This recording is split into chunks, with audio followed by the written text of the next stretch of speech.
Acadiana, thanks for joining us tonight. A group of students opted out of their usual spring break activities to help flood victims here in Acadiana. We'll have more on that story coming up. But first, let's take a look at our weather. It's been a gloomy weekend here in Acadiana. How long can we expect those clouds to stick around? Well, let's check in with meteorologist Brooke Silvering to find out. Brooke? Well, several families in Opelousas are without a place to call home tonight after a 3-alarm fire ripped through Park Vista Apartments complex late Friday night. The fire started just before midnight, and within minutes, firefighters arrived on the scene. Upon their arrival, heavy fire and smoke was seen coming from the complex. Opelousas Fire Chief Charles Mason says it took several hours to tame the blaze. All residents were evacuated from the building and a neighboring building due to heavy flames. We're told the fire started on the second level in a bathroom area of an apartment. The cause of the fire is still under investigation. No injuries were reported. Early voting began today across Louisiana for the March 25th election. Races in Lafayette Parish include Scott City Council, District 1, District Court of Appeals Judge, and District 42 state representatives. You had to register by February 22nd to vote in this election. Voters can cast their ballots early today from 8:30 a.m. to 6 p.m. at the Registrar of Voters office. Early voting runs through March 18th. The polls are not open on Sunday.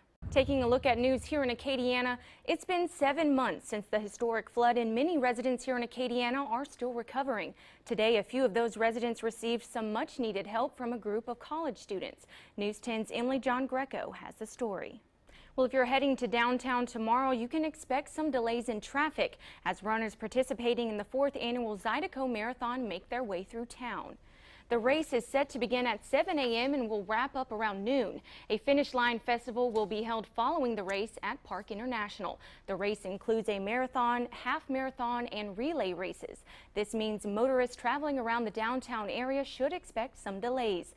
Zydeco Marathon official Patrick Hardy says police will be patrolling the race route to help both motorists and participants have a safe experience. Hardy says if you do get caught in traffic, he encourages drivers to get out and cheer the runners on. The League of Women's Voters of Louisiana hosted their statewide conference today here in Lafayette. This year's conference is titled Follow the Money. Representatives in women's voters leagues from all across the state of Louisiana participated in the conference held here in Lafayette. They hold the conference every 2 years. This year's theme, Follow the Money, was picked to help educate members on financial issues taking place around the state.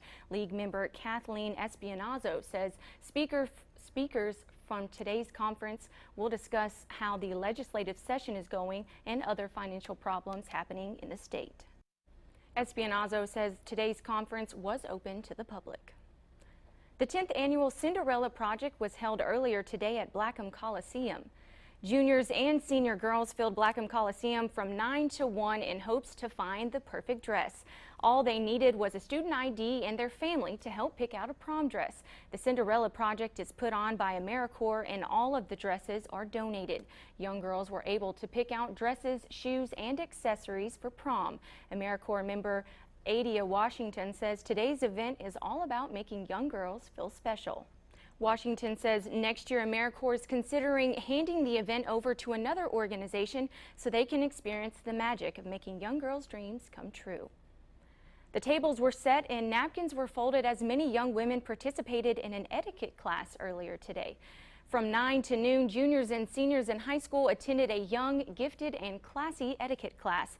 The class was conducted by Carolyn Shelton from New Orleans. Shelton is an etiquette expert, retired airline stewardess, renowned author, and chef. Door prizes were handed out, and the young women who attended learned table etiquette, such as how to properly place a napkin and how to eat at a dinner table. The 9th annual Southwest Louisiana Black Rodeo has returned to the Cajun Dome this weekend.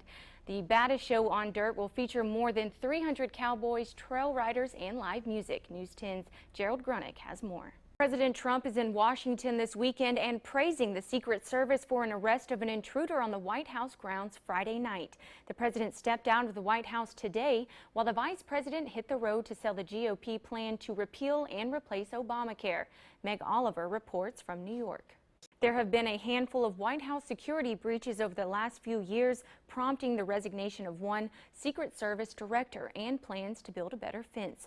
Those plans have been approved, but construction is not set to start until next year. Megan, the cell phones, they do it for us. Yeah, I'm glad they changed over, or I would miss whatever event I had the next day. Definitely. Take some pressure off. Well, thanks for staying up late with us tonight. We'll see y'all again in the morning.